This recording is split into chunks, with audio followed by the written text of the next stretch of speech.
बिस्मिल्लाहिर्रहमानिर्रहीम। अस्सलाम वालेकुम नाज़रीन, मैं हूँ महरीन सब्तैन और देख रहे हैं आप मेरा यूट्यूब चैनल। नाज़रीन, अमीर बालाज केस में जहाँ पर केस की प्रोसीडिंग्स और जो लोग गिरफ्तार हो रहे हैं और जो भी डेवलपमेंट्स हो रही हैं, जो फाइंडिंग्स है उस बारे में आपको बता रही हूँ। साथ ही साथ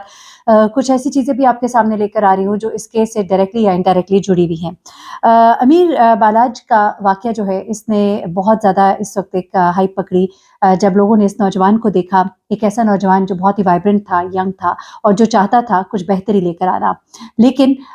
ये भीड़ चढ़ा उस खानदानी दुश्मनी की जिसका वो हिस्सा बनना नहीं चाहता था, जिसका वो बारहा इज़हार कर चुका था, लेकिन फिर भी उसकी किस्मत में यही लिखा था और जो कुछ हुआ वो बहुत बुरा हुआ। सबको बहुत तकलीफ़ हुई, सबने अमीर बालाज के लिए बहुत दुआएँ भी माँगी। उसका करीबी दोस्त, उसका जिगरी दोस्त एहसन शाही उसका कातिल निकला। मैं इससे उसको डायरेक्ट कातिल कहती हूँ क्योंकि वो शख्स था जिसने अमीर बालाज की जिस तरह से रेकी की, उसके बारे में जिस तरह से मालूमात जो है दुश्मनों तक पहुँचाई और उसकी मौत की वजह बना। वो एक ऐसा दोस्त था जो आस्तीन में साँप था। इसी दोस्त के बारे में उसकी एक करीबी दोस्त जो है उसने कुछ हक़ाइक़ बताए। उसने बताया कि किस तरह से वो अमीर बालाज के बारे में उसके सामने बातें करता था। ये जो ख़ातून है थोड़ी मैंने जब इसकी गुफ्तगू सुनी तो मुझे ये ख़ातून भी कोई बड़ी माज़रत के साथ कोई इस कदर मुनासिब नहीं लगी क्योंकि उसकी कुछ बातों पर मुझे खुद भी शकूक व शुबहात है। एक साहब हैं जो यूट्यूबर भी हैं और जर्नलिस्ट भी हैं और कुछ बड़े-बड़े चैनल्स के साथ मुंसलिक भी रहे हैं। उन्होंने इस ख़ातून का इंटरव्यू किया और ये ख़ातून जो है उन्होंने कुछ बातें जो हैं वो शेयर की, वो मैं आपके सामने रख देती हूँ। कुछ बातें मुझे लगता है कि वो दुरुस्त कह रही है तो वो मैं आपके सामने रखूँगी और उसके अलावा जो बातें हैं मुझे उससे कुछ इख्तिलाफ़ है इसलिए मैं उस पे बात नहीं करूँगी। अलबत्ता उस ख़ातून का ये कहना था कि एहसन शाह जो है उसके साथ मेरी दोस्ती थी और उसने मुझे अपनी मोहब्बत के झांसे में जो है फँसाया और मुझसे शादी का वादा किया। फिर वो कहती है कि शादी का वादा करके वो मुझे अपने साथ दुबई लेकर गया। अब यहाँ पर मुझे थोड़ा-सा एतराज़ इसलिए था कि शादी का वादा किया तो शादी करता, आप भी उसके साथ दुबई गईं तो कसूरवार तो आप भी बराबर की एनीवे। वो कहती कि वो मुझे अपने साथ दुबई लेकर गया और वहाँ लाहौर से वो कहती है कि हम दुबई पहुँचे और वहाँ पर वो इसके साथ कोई 15 दिन रही। वहाँ पर रहते हुए वो कहती है कि मैंने इसकी और बालाज की गुफ्तगू सुनी और चूँकि इसने इसको ग़ालिबन धोखा दिया है इसलिए इसने सामने आकर ये बातें जो है शेयर की हैं और यकीनन वो साहब जो है उन्होंने जिन्होंने इंटरव्यू किया मैं उनका नाम नहीं लेना चाहती किसी वजह से। लेकिन वो ख़ातून जो है उन्होंने कुछ बातें जो शेयर की पहले मैं वो आपको बता देती हूँ, फिर मैं आपको थोड़ा-सा रेफ़रेंस एक और बताती हूँ। अच्छा अब वो कहती है कि वहाँ पर इसने मुझे घुमाया-फिराया और उसके पास जब पैसे ख़त्म हो गए तो इसने बालाज को फ़ोन किया। जब इसने बालाज को फ़ोन किया और उसे कहा कि मुझे पैसे चाहिए तो उसने इसको फ़ौरन ही पैसे वहाँ से पाकिस्तान से भिजवाए और वो कहती है कि 2 दफ़ा उसने 10-10 लाख की अमाउंट इसको भेजी। यानी कि एक ऐसा दोस्त जो आपकी मदद माँगने पर आपको फ़ौरन आपकी इतनी मदद करता है, आपके हर काम में आगे-आगे होता है। जैसे मैंने आपको पहले भी बताया था कि इसने अपने डेरे पर इसके लिए ख़ास तौर पे जिम बनाया कि इसको कसरत का शौक था, तो उसने इसके लिए बाकायदा तौर पे अपने डेरे पर जिम बनाया, स्विमिंग पूल बनाया। जहाँ कहीं घूमने-फिरने जाता था, वहाँ पे जब बालाज को एहसन की याद आती थी तो इसको टिकट दे के बुला लेता था और इसको गाहे-बगाहे बहुत पैसे देता रहता था, नवाज़ता रहता था। बहुत से लोग कहते हैं कि एहसन शाह को जब भी पैसों की ज़रूरत होती थी, इसको फ़ोन करता था और काफ़ी इससे मदद लेता रहता था और एहसन शाह ने कभी भी बालाज ने कभी भी एहसन शाह को ना नहीं की थी पैसों के मामले में।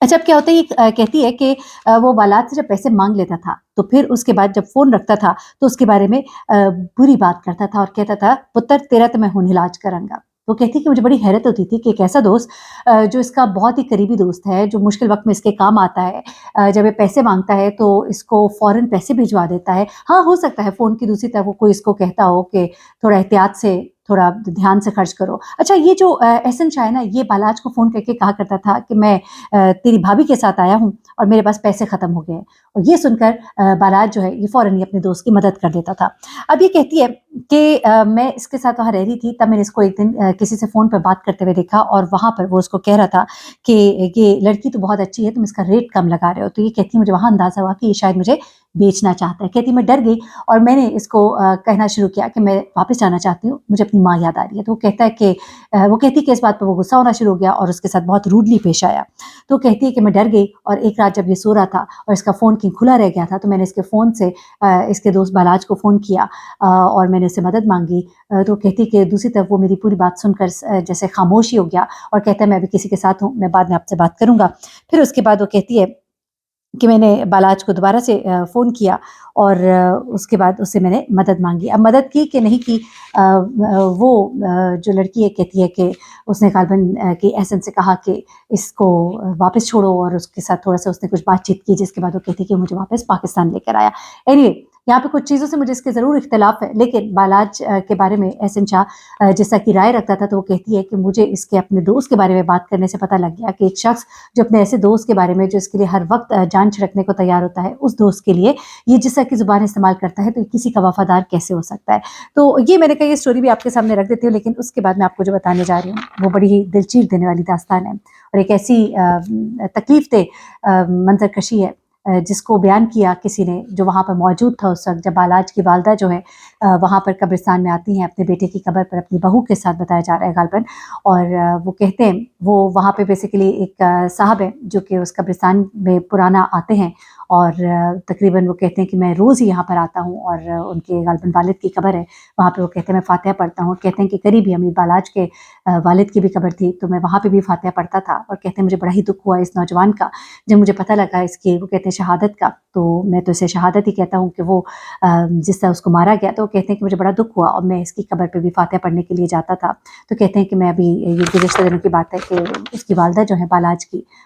وہ غالباً اس قبرستان میں آئیں، اور وہ کہتے ہیں کہ میں اس وقت وہاں پہ موجود تھا، اور اس کی والدہ وہاں پر آئیں اور وہ بہت رو رہی تھی، اور وہ کہتی ہیں کہ بالاج تو نے اتنی جلدی کی جانے کی اپنے باپ کے پاس، باپ تو پھر تھوڑی دنیا دیکھ کر گیا، تو نے کیا دیکھا؟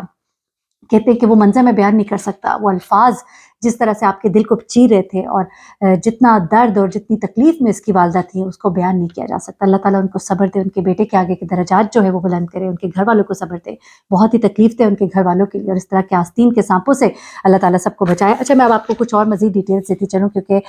یہ جو ہفتہ ہے یہ بہت ہی امپورٹنٹ ہے، اس میں کہا جا رہا ہے کہ احسن شاہ اور ملزمان کو عدالت میں پیش کیا جانا ہے، چونکہ یہ پہلی ان کی پیشی ہوگی عدالت میں، اور 14 غالباً تاریخ ہے، 14 مارچ کو پہلی پیشی ہونی ہے ان کی، اور ساتھ ہی پولیس کی طرف سے چالان جو ہے وہ بھی کہا جا رہا ہے کہ پیش کیا جائے گا غالباً، پہلی پیشی پر اگر نہیں پیش کیا گیا تو اس کے بعد پیش کر دیا جائے گا، لیکن پولیس اپنی طرف سے کوشش کرے گی کہ ریمانڈ لیا جائے مزید، کیونکہ بہت سی چیزیں ہوتی ہیں جو فائنڈ آؤٹ کرنی ہوتی ہیں۔ گو فون کا فورنسک ہو گیا ہے، بہت سی معلومات جو ہے ابھی تک کہا جا رہا ہے کہ پولیس بہت تیزی کے ساتھ کام کر رہی ہے، بہت سی معلومات جو ہے وہ مل چکی ہے، لیکن اس کے باوجود کچھ چیزیں ہیں جن کو جواز بنا کر پولیس جو ان کا ریمانڈ لینے کی کوشش کرے گی، تاکہ مزید چیزیں ان سے اگلوائی جا سکے، ان سے معلوم کی جا سکے۔ تیفی بٹ کے حوالے سے یہ کہا جا رہا ہے کہ تیفی بٹ نے کچھ پائے کے یعنی کہ بڑے جو ہے وکلا ان سے رابطہ کیا ہے، اور گوگی بٹ نے معذرت کے ساتھ گوگی بٹ نے کچھ پائے کے وکلا ہے ان سے رابطہ کیا ہے، اور آنے والے وقت میں کچھ بڑے بڑے نام جو ہیں وہ سامنے آئیں گے جو کہ گوگی بٹ کی طرف سے کیس کو لڑیں گے بھی، اور پری اریسٹ بیل جو ہے اس کے لیے کوشش کی جائے گی تاکہ ان کی ضمانت قبل از گرفتاری ہو سکے، اور اس کے بعد وہ عدالت میں پیش ہو کر اپنا موقف دے سکے، کیونکہ ابھی تک میں نے آپ کو پہلے بھی بتایا کہ گوگی بٹ کی طرف جو شہادتیں ہیں وہ نہیں جا رہی، گو دشمنی پرانی ہے، نامزد ہے وہ ضرور، دانی بٹ جو کہ تیفی بٹ کا سالہ ہے جس کے بارے میں کہا جا رہا ہے کہ وہ گاڑی جس میں ان شوٹرز کو لے جایا گیا تھا ان میں وہ بھی موجود تھا، وہ بھی اس میں نامزد ہے، اور اس کے تو تمام شواہد موجود ہیں، لیکن گوگی بٹ کے بارے میں کوئی شواہد موجود نہیں ہے، تو اس حوالے سے یہ کہا جا رہا ہے کہ گوگی بٹ جو ہے وہ غالباً بیل لینے میں کامیاب بھی ہو جائیں گے آنے والے وقت میں۔ کون سا بڑا وکیل جو ہے ان کا کیس ہاتھ میں لیتا ہے، کیونکہ ریزسٹنس بھی پائی جاتی ہے بالاج کے حوالے سے، ایک بڑا سافٹ کارنر وکلا کے دلوں میں ہے، اور بہت سے لوگ جو ہے وہ ریزسٹ بھی کریں گے اس کیس کو ٹیک اپ کرنے سے، لیکن پیسہ جو ہے اس میں بڑی طاقت ہے، اور ظاہر سی بات ہے کوئی نہ کوئی بڑا وکیل جو ہے وہ ضرور یہ کیس جو ہے ٹیک اپ کر لے گا۔ آنے والے وقت میں اس کیس میں جو بھی ڈیولپمنٹس ہوں گے اس بارے میں آپ کو آگاہ کرتی رہوں گی۔ اپنا بہت خیال رکھیے گا، دعاؤں میں یاد رکھیے گا۔ اللہ حافظ۔